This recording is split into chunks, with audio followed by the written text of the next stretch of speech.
Assalamualaikum warahmatullahi taala wabarakatuh.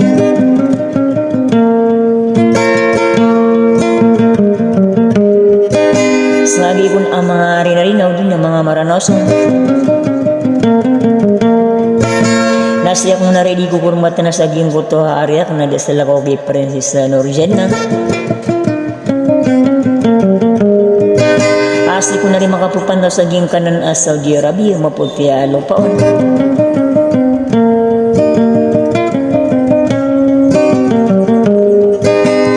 Anagugyang kaiyabalayan ako tapar dasala ko kay Aminuddin.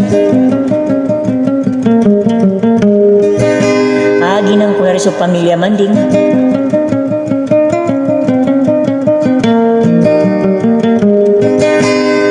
Sa gikon mabuha mga rinarinaw din napaka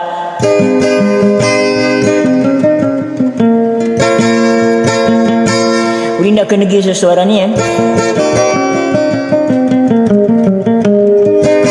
Andang ko na rin so kalalamin niyo rin sa giyang kaing daaran, no? Naralambo na sa giyang kaya mimbula-baladis eh.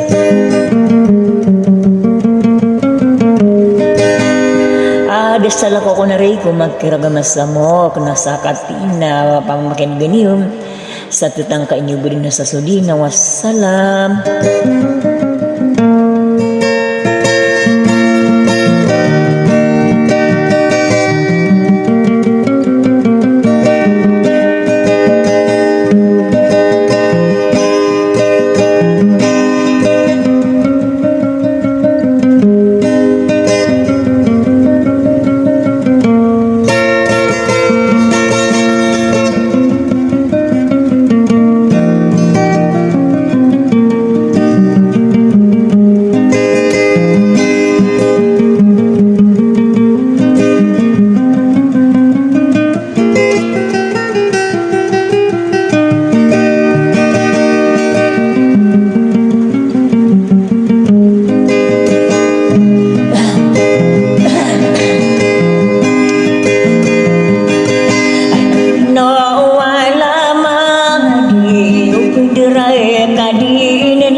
Sa kapapang tagay na magilid at panamidere kada pagpagalina-lina ay pulilalilang po kung may naragiginde.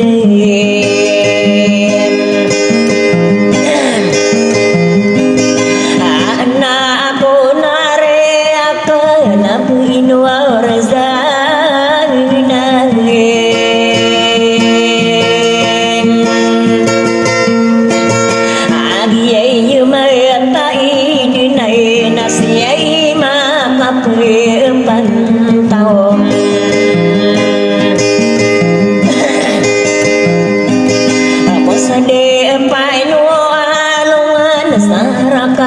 ito sa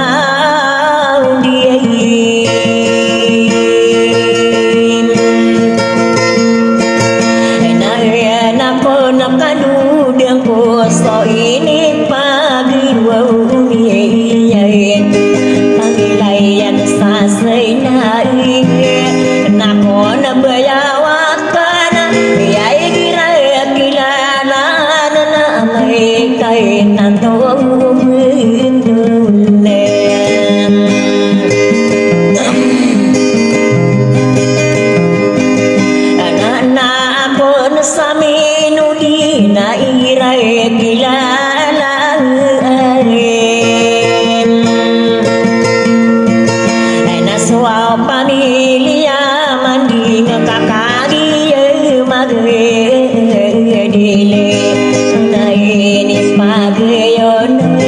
ini suara tai mana kaderau Arya kena nan warzalin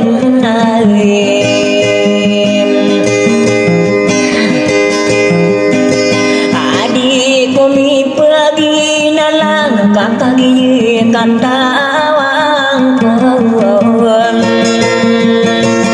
adikku kaya kawau beri repui sepantua